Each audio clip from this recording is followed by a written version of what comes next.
सुप्रभात बच्चों। आज हम शुरू कर रहे हैं उमंग हिंदी पाठशाला कक्षा 8 के लिए। आज के हमारे इस पाठ का नाम है प्रेमचंद का बचपन। पाठ 11। प्रेमचंद माँ के लाडले थे और शरारत कहिए या चुहल। प्रेमचंद जो है वो हिंदी साहित्य के बहुत बड़े उपन्यासकार हैं, जिसने बहुत सारी कहानियाँ लिखी, बहुत सारे उपन्यास लिखे। इन्हें उपन्यासकार का सम्राट भी कहा जाता है। प्रेमचंद इस पाठ में बताया गया है कि प्रेमचंद जो थे माँ के लाडले थे और शरारत कहिए या चुहल, आए दिन कुछ न कुछ करता और घर पर उल्हाना पहुंचाता। एक रोज ऐसा हुआ कि लड़ाई नाई नाई खेल रहे थे नवाब। प्रेमचंद का घर का नाम, प्रेमचंद जी का घर का नाम क्या था? नवाब। उनको एक शरारत सूझी। उसने एक लड़के रामू की हजामत बनाते बनाते बांस की कमानी से उसका कान काट दिया। खैर, कान कटा तो नहीं मगर खून जरूर बहने लगा। रामू रोता पीटता अपनी माँ के पास पहुंचा। माँ ने बेटे के कान से खून बहते हुए देखा तो आग बबूला हो गई और एक हाथ से रामू को पकड़े पैर पटकती नवाब की माँ के पास उलाहना देने पहुंची। नवाब कौन था? प्रेमचंद। नवाब ने जैसे ही उसकी आवाज़ सुनी खिड़की के पास दुबक गया। माँ ने दुबकते हुए उसको देख लिया और थप्पड़ लगा दिए। पूछा, रामू का कान तूने क्यों काटा? नवाब ने निहायत भोलेपन से जवाब दिया, पता नहीं कैसे कट गया, मैं तो उसकी हजामत बना रहा था। फसल के दिनों में किसी के खेत में घुसकर उख तोड़ लाना, मटर उखाड़ लाना, यह तो रोज की बात थी। इसके लिए खेत वालों की गाली भी खानी पड़ती थी, लेकिन लगता है कि उन गालियों से ऊख और मीठी मटर और मुलायम हो जाती थी। लम्ही चूंकि सदा से गरीब गांव रहा है, लम्ही एक गांव का नाम है जहां पर प्रेमचंद जी का जन्म हुआ था, इसलिए कोई इस चीज़ को दरगुजर भी नहीं करता था और अक्सर इस बात का उलाना आता। घर में डांट फटकार भी होती, लेकिन एक दो दिन रोज के बाद फिर वही रंग ढंग।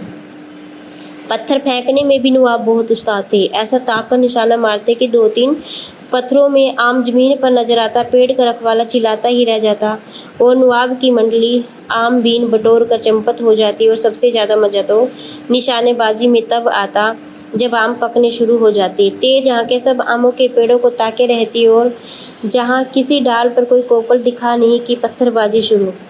मजाल है कि 2-3 चक्रों में वह नीचे न आ जाए। रखवाला है तो चिल्लाने दो, गाली देता है तो देने दो, हमें आम से मतलब है न कि उसकी गाली से। जब तक अपना लाठी डंडा लेकर वह आएगा हम कहीं के कहीं होंगे। अपनी मंडली में नवाब का निशाना मशहूर था। इस मामले में वह अपनी टोली के सारे लड़कों का सरताज था। आज तक लोग जैसे उनका बखान करते हैं वैसे ही उनकी गुल्ली डंडे का भी सुनते हैं। उनकी टोली अच्छी तरह जमकर बैठ जाती थी और गुल्ली डंडे 100 गज की खबर लेती थी। लेकिन जरा बाद की बात है, अभी तो हाथ में इतना दम न था। 8वें साल में उनकी पढ़ाई शुरू हो गई थी, ठीक वही पढ़ाई जिसका कायस्थ घरानों में चलन था, उर्दू फारसी। पहले क्या था बच्चों? उर्दू फारसी का चलन था। जैसे आजकल हिंदी है, लेकिन पहले उर्दू फारसी भाषा बोली जाती थी। लम्ही से मील 100 मील की दूरी पर एक गांव है लालपुर।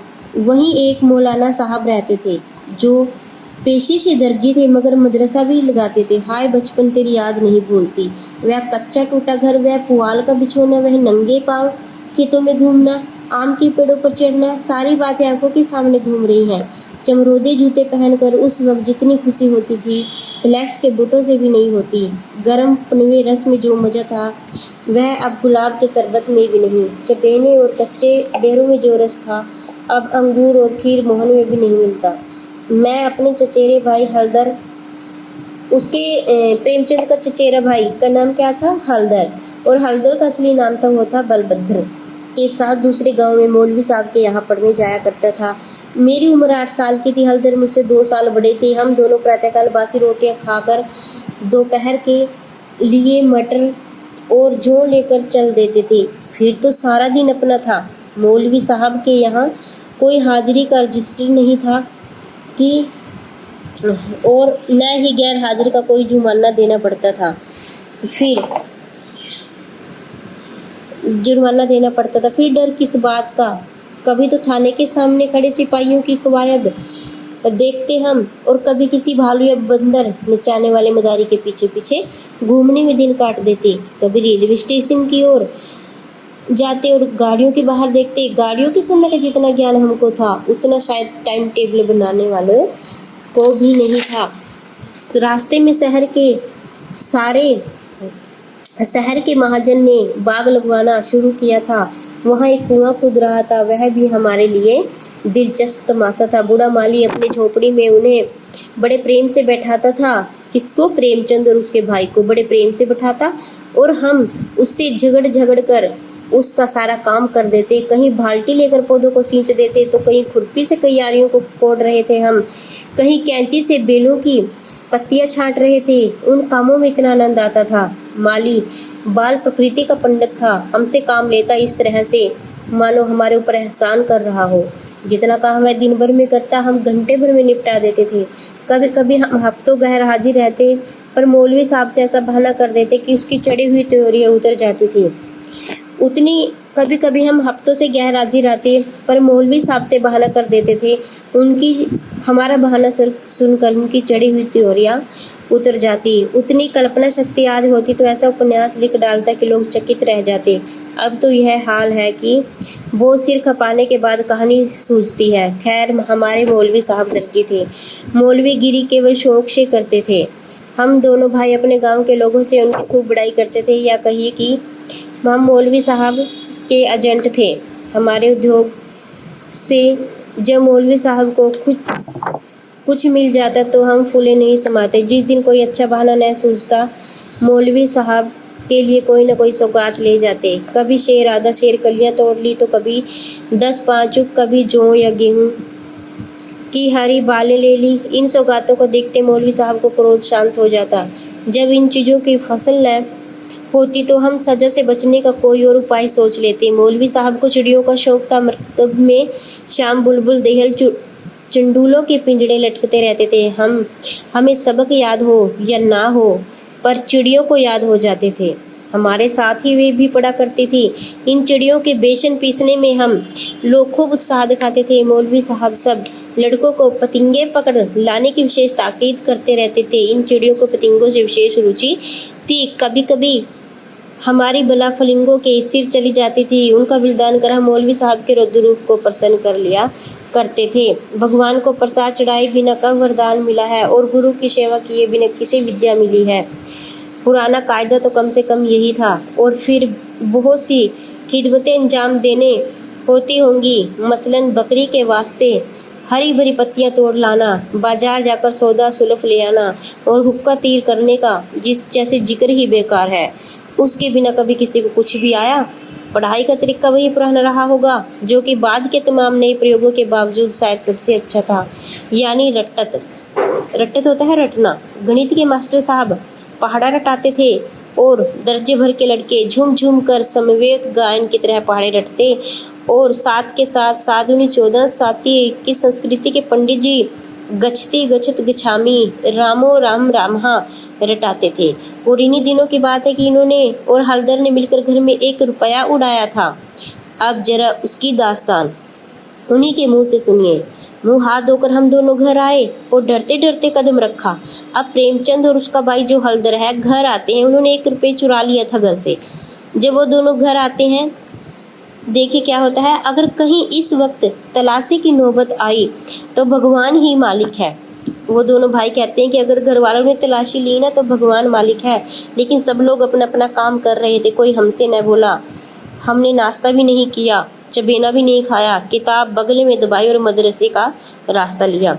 बरसात के दिन थे, आकाश पर बादल छाए थे। हम दोनों खुशी खुशी मकतब चले जा रहे थे। हजारों मंसूबे बांधते थे, हजारी हवाई किले बनाते थे। यह अवसर बड़े भाग्य से मिला था, इसलिए रुपयों को इस तरह खर्च करना चाहते थे कि ज़्यादा से ज़्यादा दिनों तक चल सके। उन दिनों 5 आने सेर बहुत अच्छी मिठाई मिलती थी। आधा सेर मिठाई हम दोनों अफर जाते, लेकिन यह ख्याल हुआ कि मिठाई खाएंगे तो रुपया आज ही गायब हो जाएगा। कोई सस्ती सी चीज़ खानी चाहिए जिससे मज़ा भी और पेट भी भर जाए और पैसा भी कम खर्च हो। आखिर अमरूदों पर हमारी नजर गई। हम दोनों राजी हो गए। 2 पैसे में अमरूद लिए। सस्ता समय था। बड़े बड़े 12 अमरूद मिले। हम दोनों के कुर्तों के दामन भर गए। जब हलदर ने खटकिन के हाथ में रुपया रखा तो उसने संदेह से देखकर पूछा, रुपया कहाँ पाया लाला? चुरा तो नहीं लाए? जवाब हमारे पास तैयार था। ज़्यादा नहीं तो 2-3 किताबें पढ़ ही चुके थे। विद्या का कुछ असर हो चला था। मैंने झट से कहा, मौलवी साहब की फीस देनी है। घर में पैसे नहीं थे तो चाचा जी ने रुपया दिया है। मदरसे पहुंचे। हम अभी सबक पढ़ ही रहे थे कि मालूम हुआ आज तालाब का मेला है। दोपहर से छुट्टी हो जाएगी। मौलवी साहब मेला में बुलबुल उड़ाने जाएंगे। यह खबर सुनते ही हमारी खुशी का ठिकाना न रहा। बाहर आने तो बैंक में जमा ही कर चुके थे। 3:30 आने में मेला देखने की खैरी खूब बाहर रहेगी। मजे से रेवड़ियाँ भी खाएंगे, गोलगप्पे उड़ाएंगे, झूले पर चढ़ेंगे और शाम को घर पहुंचेंगे। लेकिन मौलवी साहब ने एक कड़ी शर्त लगा दी थी कि सब लड़के छुट्टी से पहले अपना अपना सबक सुना दें। जो सबक न सुना सकेगा उसे छुट्टी नहीं मिलेगी। नतीजा यह हुआ कि मुझे तो छुट्टी मिल गई पर हलदर को कैद कर लिया गया। कई लड़कों ने भी सबक सुना दिए थे। वे सभी मेला देखने चल पड़े। मैं उनके साथ हो लिया। पैसे मेरे पास थे इसलिए मैंने हलदर को साथ लेने का इंतजार नहीं किया। तय हो गया था कि जब तक वह न आएंगे 1 पैसा भी खर्च न करूंगा। लेकिन क्या मालूम था कि दुर्भाग्य कुछ और ही लीला रच रहा है। मुझे मेला पहुंचे 1 घंटा हो चुका था पर हलदर का कहीं भी अता पता नहीं था। क्या अभी तक मौलवी साहब ने छुट्टी नहीं दी थी? रास्ता भूल गए थे? आंखें फाड़ फाड़ कर सड़क की और देखता था। अकेले मेला देखने में भी जी नहीं लगता था। यह संशय भी हो रहा था कि कहीं चोरी खुल तो नहीं गई और चाचा जी हलदर को पकड़कर घर ही तो न ले गए। आखिर जब शाम हो गई तो मैंने कुछ रेवड़ियाँ खाई और हलदर के हिस्से के पैसे जेब में रख कर धीरे धीरे घर चला गया। रास्ते में ख्याल आया कि मकतब होता चलूं, शायद हलदर अभी वहीं हो। मगर वहाँ सन्नाटा था। हाँ, एक लड़का खेलता हुआ मिला। उसने मुझे देखते ही जोर से ठहाका मारा और बोला, बच्चा घर जाओ। तो कैसी मार पड़ती है? तुम्हारे चाचा आए थे, हलदर को मारते मारते ले गए हैं। अजय ऐसा तान कर घूसा मारा कि मियाँ हलदर मुंह के बल गिर पड़े। यहाँ से घसीटते ले गए हैं। तुमने मौलवी साहब की तनख्वाह दे दी थी, वह भी ले ली। अब कोई बात सोचो नहीं तो बेभाव की पड़ेगी। मेरी सीटी पीटी गुम हो गई। बदन का लहू सूख गया। वहीं हुआ जिसका शक हो रहा था। पैर मन मन के हो गए और घर की ओर एक कदम चलना मुश्किल हो गया था। देवी देवताओं के जितने नाम याद थे सभी की मानता मानो। किसी को लड्डू, किसी को पेड़े, किसी को बताशे। गाँव के पास पहुंचे तो गाँव की डीह का सुमिरन किया, क्योंकि यह अपने हल्के में डीह की इच्छा प्रधान होती है। यह सब कुछ किया, लेकिन जो जो निकट आता दिल की धड़कन बढ़ती जाती, घटाएं उमड़ती जाती। मालूम होता था आसमान कटकर गिरना ही चाहता है। देखता था लोग अपने अपने काम को छोड़ भागे जा रहे हैं। गोरू भी पूंछ उठाए घर की ओर उछलते कूदते चले जा रहे थे। चिड़िया अपने घोंसलों की ओर उड़ी चली आती थी, लेकिन मैं उसी गति से चला जाता था मानो पैर में शक्ति नहीं थी। जी चाहता था जोर का बुखार चढ़ जाए या कहीं चोट लग जाए, लेकिन बुलाने से मौत नहीं आती। बीमारी का तो कहना ही क्या था। कुछ न कुछ और धीरे धीरे चलने पर भी घर के सामने आ ही गया। अब क्या हो, हमारे द्वार पर इमली का एक घना वृक्ष था। मैं उसी की आड़ में छिप गया। जरा और अंधेरा हो जाए तो चुपके से घुस जाऊं, अम्मा के कमरे में चारपाई के नीचे जाकर बैठ जाऊं। सुबह तक का सबका गुस्सा ठंडा हो जाएगा। यह सोचकर मैं घर के अंदर चला गया। अगर ये मंसूबे पूरे हो जाते तो इसमें संदेह नहीं था कि मैं बेदाग बच जाऊंगा, लेकिन वहां तो विधाता को कुछ और ही मंजूर था। मुझे एक लड़के ने देख लिया और मेरे नाम की रटल गाय सीधा मेरे घर की ओर भागा। अब मेरे लिए कोई आशा न रही। लाचार घर में दाखिल हुआ तो सहसा मुंह से एक चीख निकली, जैसे मार खाया हो कुत्ता किसी को अपनी ओर आता देखकर वैसे चिल्लाने लगता है। बरोठे में पिताजी बैठे थे। पिताजी का स्वास्थ्य दिनों दिन कुछ खराब हो गया था। छुट्टी लेकर घर आए हुए थे तो मंडली जमा थी। मुझे देखते ही पिताजी ने लाल लाल आंखें करके मुझसे पूछा, कहाँ थे अब तक? मैंने दबी जुबान से कहा, कहीं नहीं। अब चोरी की आदत सीख रहा है। बोला, तूने रुपया चुराया कि नहीं? मैंने जान पर खेल कर कहा, मैंने कहा। मुंह से पूरी बात भी न निकल पाई थी कि पिताजी विकराल रूप धारण किए, दांत पीसते झटपट उठे और हाथ उठाए मेरी ओर चले। मैं जोर से चिल्लाकर रोने लगा। ऐसा चिल्लाया कि पिताजी भी सहम गए। उनका हाथ उठा ही रह गया। शायद समझो कि जब अभी से इसका यह हाल है तमचा पड़ गया तो कहीं इसकी जान न निकल जाए। मैंने जो देखा मेरी हिम्मत काम कर गई तो मैं भी गला फाड़ कर रोने लगा। इतने में मंडली के 2-3 आदमी मेरे पिताजी को पकड़ लिया और मेरी ओर इशारे किया, भाग जा बच्चे बहुधा। इन मौके पर सभी मचल जाते हैं, मार खा जाते हैं। मैंने बुद्धिमानी से काम लिया, लेकिन अंदर का दृश्य कुछ और भी भयंकर था। मेरा तो खून सर्द हो गया। हलदर के दोनों हाथ एक खंभे से बांधे हुए थे और उनकी देह धूल धसरित हो रही थी और वह अभी तक सिसक रहे थे। शायद वह आंगन में लौटे थे। ऐसा मालूम हुआ कि सारा आंगन उसके आंसुओं से भीग गया हो। चाची हलदर को डांट रही थी और अम्मा बैठी मसाला पीस रही थी। सबसे पहले मुझ पर चाची की निगाह पड़ी। बोली, लो आ गया। क्यों रे, रुपया तूने चुराया था कि इसने? मैंने निशंक होकर कहा। हलदर ने। अम्मा बोली, अगर उसी ने चुराया तो तूने घर आकर किसी से क्यों नहीं कहा? अब झूठ बोले बगैर बचना मुश्किल था। मैं तो समझता हूँ कि अब आदमी को जान का खतरा हो तब झूठ बोलना ही समय होता है। हलदर मार खाने के आदी थे। 2-4 घूंसे और पड़ने से उसको कुछ नहीं बिगड़ा, लेकिन अगर मुझे मार पड़ती मैं तो मर ही जाता। अब चाची मुझसे यह क्यों पूछती कि रुपया तूने चुराया या हलदर ने?